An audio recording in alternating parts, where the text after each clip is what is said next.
United States, blue-collar and tough, with cultures and attitudes distinct from the snootier South and London in particular.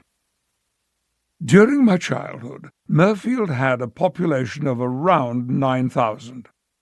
Along the river stood several weaving sheds, a humble term for what were, in fact, textile mills that rose 4 or 5 stories high. My mother Gladys worked in one of them. The rest of our local economy was agricultural, with farms that grew corn, wheat, Brussels sprouts, and kale. This kale was not destined for fancy salads. It was grown solely to feed livestock, which must have been why the Mirfield cows always looked so healthy. Their milk was delivered not in cartons or bottles, but in large pails on a rickety cart drawn by an old horse. The dairyman ladled the milk by hand into my mother's large kitchen jug. It was often still a little warm when it arrived, and it was delicious. I don't believe pasteurization was a part of that process.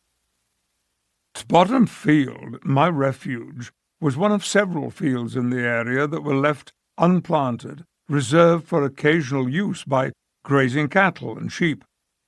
This field was also the site of parish church festivals, summer bring-and-buy sales, brass band concerts, and football and cricket matches. In September 1945, when I was 5 years old, it was where the town's adults held a VE, Victory in Europe, picnic celebration for us children. In certain corners of Bottom Field, the grass grew tall. One of my private pleasures was to lie on my back among this grass and watch the clouds drift across the sky. At times they formed recognizable shapes, animals, castles, sailing ships, mountains. These were a marvelous tickler of my imagination and afternoon dreams. I had many flying dreams. I loved them. All I had to do to get airborne was gently flap my arms up and down. I would rise slowly and vertically, higher and higher, never fearful, until I reached a point where I maneuvered myself into a horizontal position. From there, I would swoop down, leveling out and flying fast just above the ground. Then I'd suddenly lift up my head, climb back up again until I was flying between the clouds. For some reason, I never went above the clouds in these dreams. Maybe this was because Mirfield boys like me weren't expected to have lofty ambitions.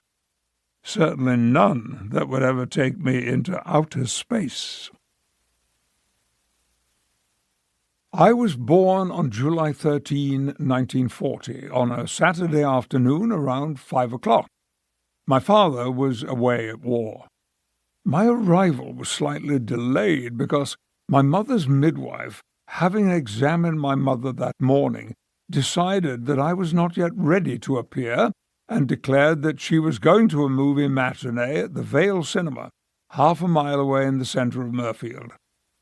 But not long after the midwife's departure, my mother's water broke, and I was on my way.